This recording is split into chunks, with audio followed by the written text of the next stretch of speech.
We are Ole Miss Rebels. As Mississippi's flagship university, we dig deeper, see farther, work harder. We pioneered human organ transplants. We helped prove Einstein's theory of gravitational waves. We are conducting life-changing research that solves the problems of today. We are Ole Miss, transforming lives and the world. Welcome to the POMcast with Stephen Willis. Now we're going to do things a little different. We are going to provide an honest look at Ole Miss athletics for the fan, by the fan, and of the fan. That is what we do. Hell be to me. I'm just kidding. Tune in for some Ole Miss sports news. We're going to give it to you straight. Yeah, right now. The POMcast starts now. It happens now. Holy cow. Listen to me. It's starting.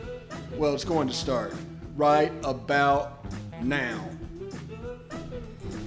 Good morning, good morning, good morning. Welcome to the POMcast on this beautiful Wednesday day, broadcasting to you live from the palatial Central Florida studios. My name is Stephen Willis.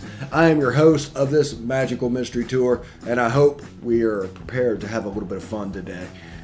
Today we're going to do things we're going to try and start a new tradition. We're like a discussion Wednesday thing. Chat's up. You can catch us over at our Discord. You can comment on the live stream, and it will show up on the screen. And hopefully we can get that going back and forth. Eventually, I'm not expecting much today. There's no pressure, but it's on Discord at Positively Ole Miss live stream.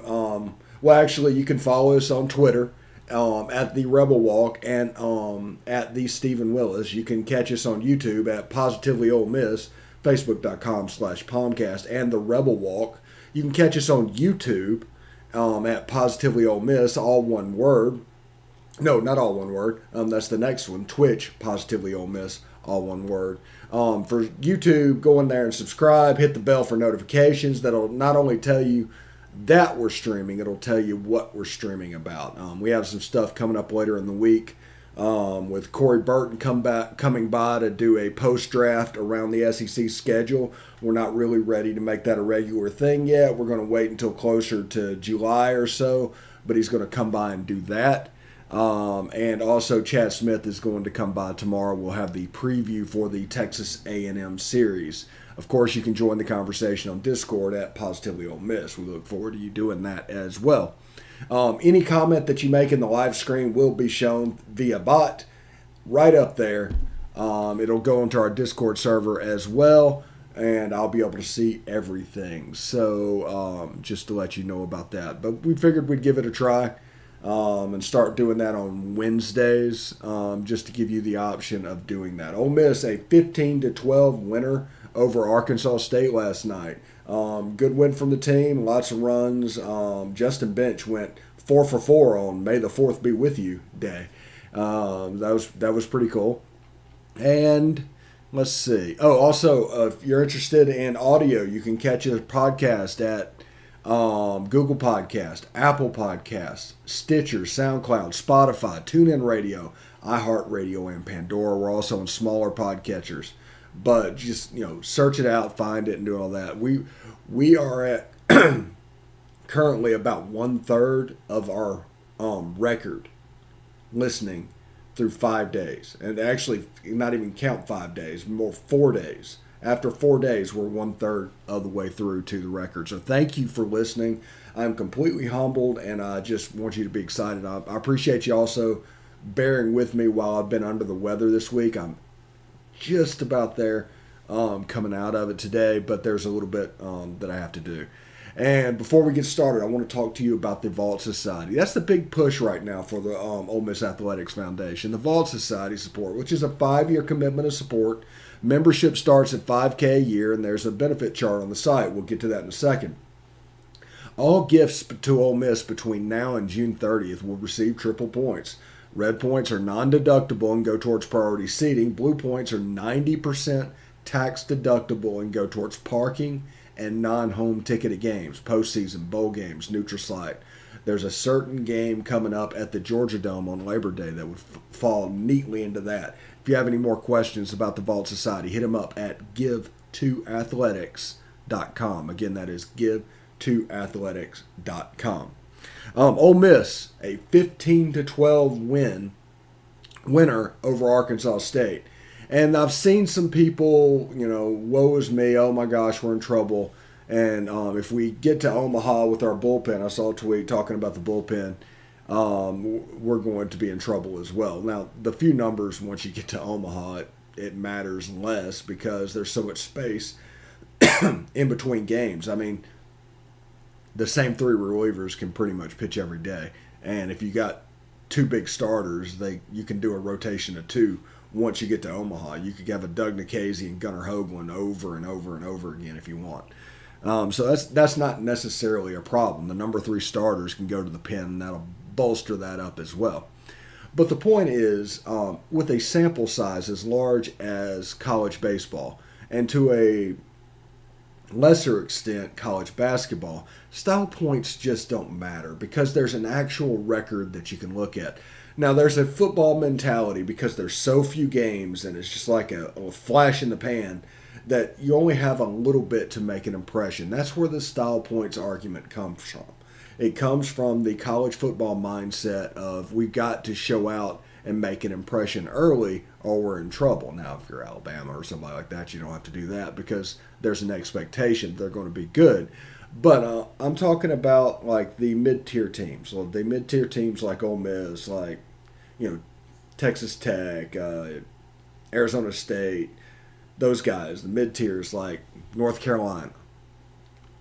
Now, everybody wants to make that respect jump and they grab an eye-popping thing. But the reality is when it comes to baseball, the result only lasts until the next preview is starting. They play so many games.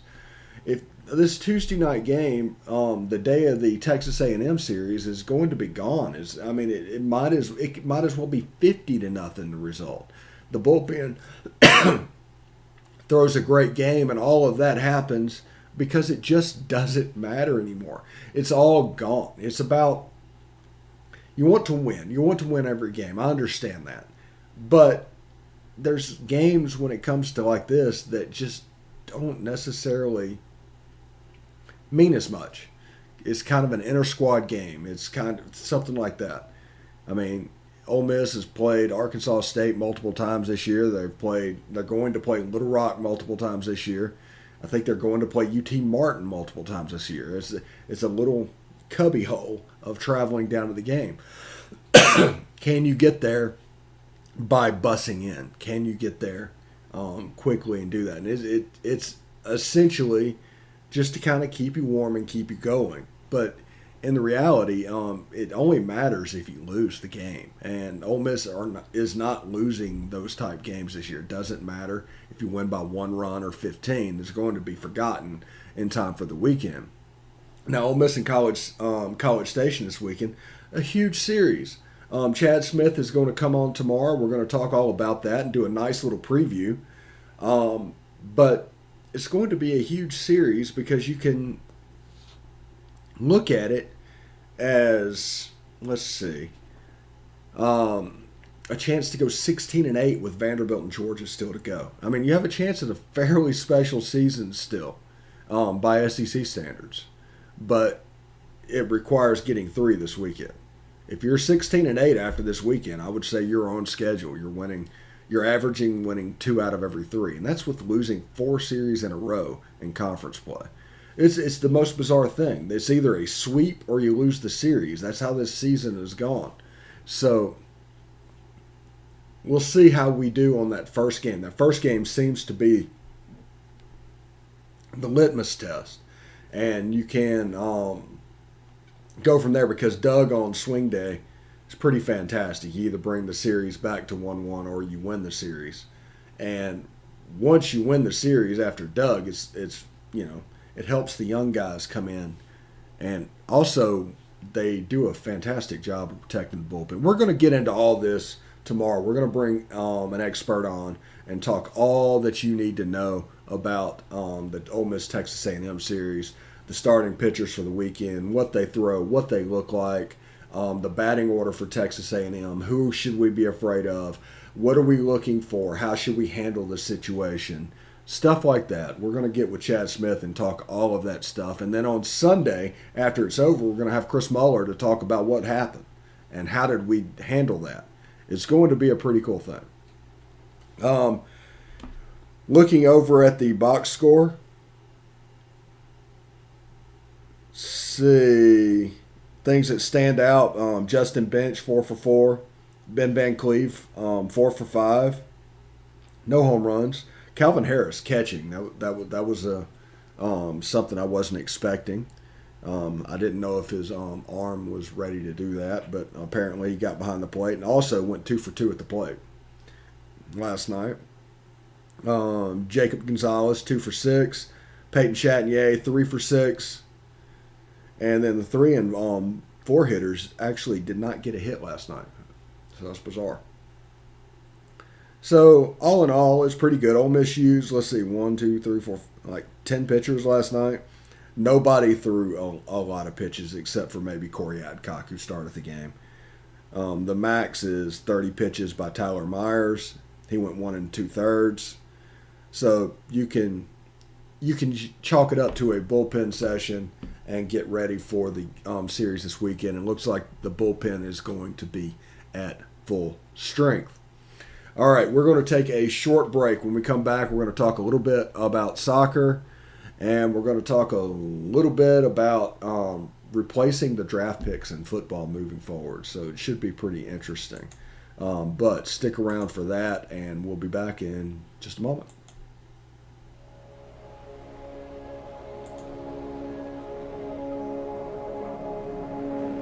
Only 10% of us get enough daily exercise.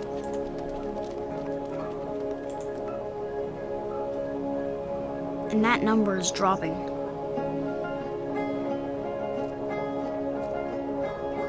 Nearly 30% of us are overweight or obese. We spend 6 hours a day in front of a screen. As a result, we now have a shorter life expectancy than our parents. But give us the right start in sports, and we'll never stop. Learn how at active4life.ca. Hey, this is Stephen Willis from Positively Ole Miss. We're almost done with this break. We'll be back with good information quite soon. The military has been in every generation of my family, and so has VA. It wasn't easy for my dad after Vietnam, but VA helped him and my mom get the home they'd always wanted. My grandpa's been coming to VA since World War II. They even helped him lay to rest one of his battle buddies from Normandy. And me, I followed in their footsteps and served with pride. And now that I'm out of the military, the GI Bill's helping me with school. Every generation of my family has served, and VA has served us all.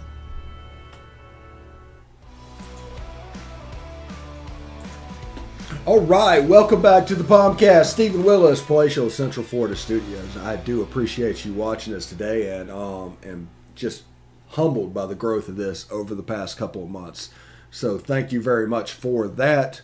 And I want to tell you a little bit about the rebelwalk.com. Evelyn and the team do a fantastic job. They provide a subscriber level service for no investment at all other than your time, which we all know the time commitment is the number one commitment when it comes to whether or not you partake or do not partake a certain piece of information or content or any product.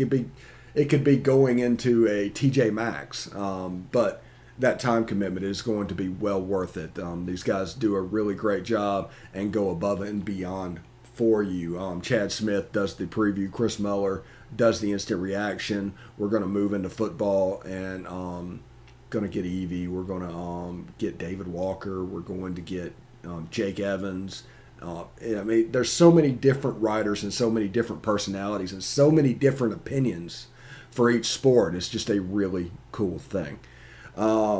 again, I appreciate you being patient with me this week, being under the weather. I did not want you to have to go without, so I decided to tough it through. And whenever you see our captain this weekend playing on a torn ACL, you kind of deal with allergies.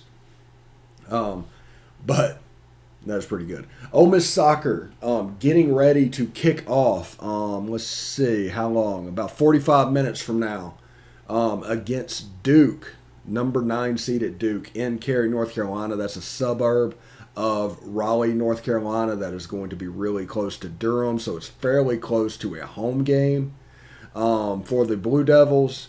But when it comes to this, the Carolina Courage play there. The NWSL thing it's a chance to get put in the shop window a little bit and get ready for the NWSL draft. You have the Carolina Railhawks, North Carolina FC that also play there. They have a fairly storied history of soccer in the Research Triangle. And sorry about that. You just have to go in and do the best you can and perform and execute, because you are going to be in the shop window there. The top level of women's soccer in this country, one of the teams are going to be there, and you know that they're going to film it. They're going to get it out to the other NWSL teams, and it's going to serve a nice scouting thing for them. But, I root for them against the Duke Blue Devils. I'm going to watch it. I think the stream is at ncaa.com. The stream is at ncaa.com. It starts at 11 Central, 12 Eastern. And that'll provide an avenue for Ole Miss to do something they've never done before. And I don't think Ole Miss has ever made an Elite Eight. They made a Sweet 16 before, but not an Elite Eight. Sorry about that.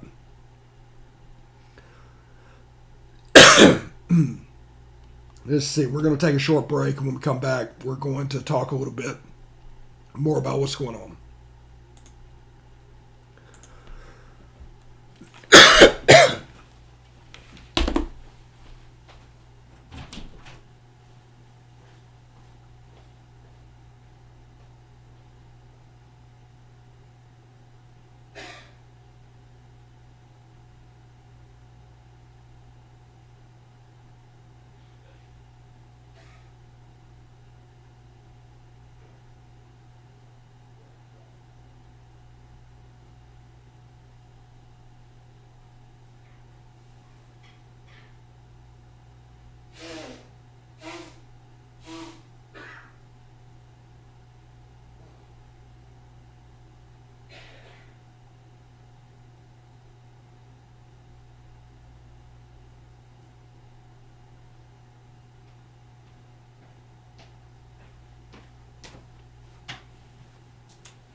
All right, sorry about that. Kind of a little bit of a coughing fit. My allergies got the best of me. I didn't have a water nearby. I'm sorry. So we went and took care of that. So, again, a big game for the Rebels against the Duke Blue Devils today in Cary, North Carolina. Going to talk a little bit about the importance of that and what that means. So, just a little bit about me. Since my surgery up here, I don't do well with pressure in the head. That includes bending over. That includes coughing. That includes sneezing.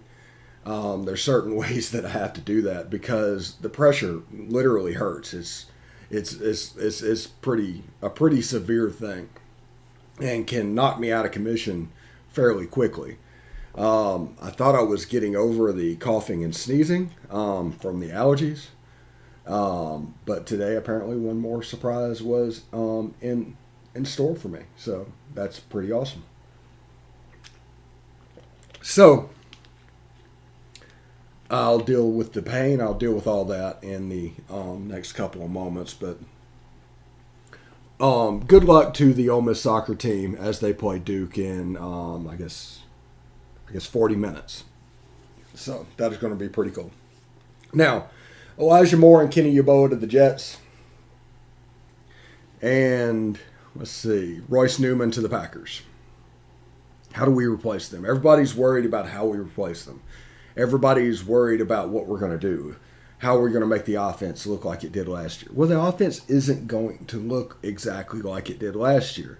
Now, there's little pockets of things that you need to realize that they're always going to do, and that's going to be using the tight end. That is going to be using the slot receiver as the primaries in this offense. But there's going to be plays designed for double moves, throwing the ball downfield for the outside guys. Now, the outside guys are always going to be blockers and things like that. And when Braylon Brown gets here, he's going to do a lot for that position. Everybody's worried about the depth they saw whenever the receivers went down. Actually, I'm a huge fan of the spring game because Lane Kiffin absolutely made that film worthless. And that's just very cool. Yeah, he took a spring game that was being televised and made it unusable. And you got to see fun things, you got to do fun things, but at the end of the day, it is what it is. But Braylon Brown and J.J. Henry coming in the next couple of weeks. They should be here fairly soon. And once they start working and growing, and I hope they dive into the playbook, I expect J.J. Henry and Jacour Pearson to do some kind of a hybrid role of what Elijah Moore did last year.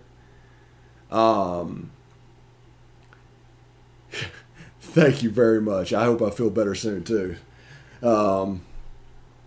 But whenever you're dealing with a receiver with the skill set of Elijah Moore, you're going to have to replace that different way. J.J. Henry is more of a Jalen Waddle type slot than an Elijah Moore type slot.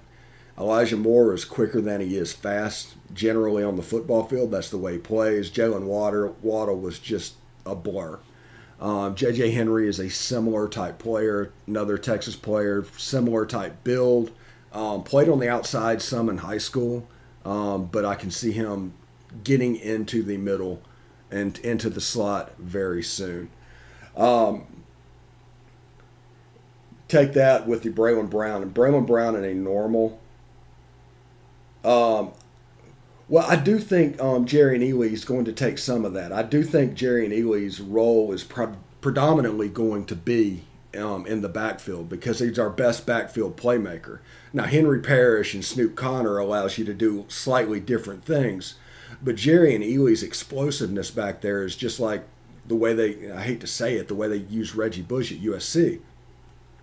It provides a fear factor for the defense, and that fear factor opens up other things. So even if Jerry and Ely is not necessarily being used, he's still having an effect on the defense and it opening up the middle of the field because as I explained, they use the slot receiver and the tight end, and most of this offense is designed for in between the hashes, and then they can do the outside stuff with the double moves on the outside, and there's going to be less help for the outside because they're so scared of Jerry and Ely.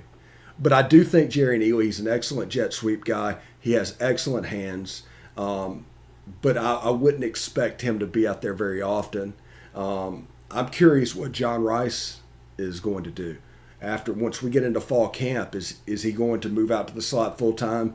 You can see there's benefit for him staying at quarterback and being a backup quarterback.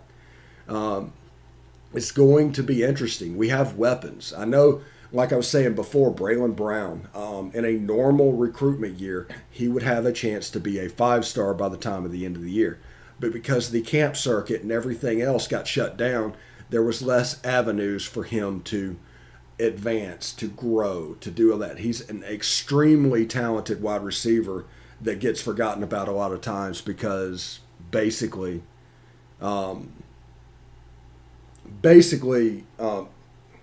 he committed so early, and everybody tends to forget about him. But Braylon Brown is still a star of this class. And I agree that John Rice is Taysom Hill. You can line him up about anywhere. But I think his value actually serves being the backup quarterback right now. We'll have to see how the fall camp looks, but as of right now, I would feel better with him being backup quarterback. I'm going to give you a little bit of time back. Sorry about the coughing fit today. Like I said, I'm trying to get over an illness and trying to fight my way through it. Hopefully tomorrow everything will be better. But until then, we'll talk about the POMcast. Hopefully we'll talk about the soccer team going to the Elite Eight. And we'll talk about the weekend series tomorrow. But I hope everybody has a great day. And honestly, hotty toddy.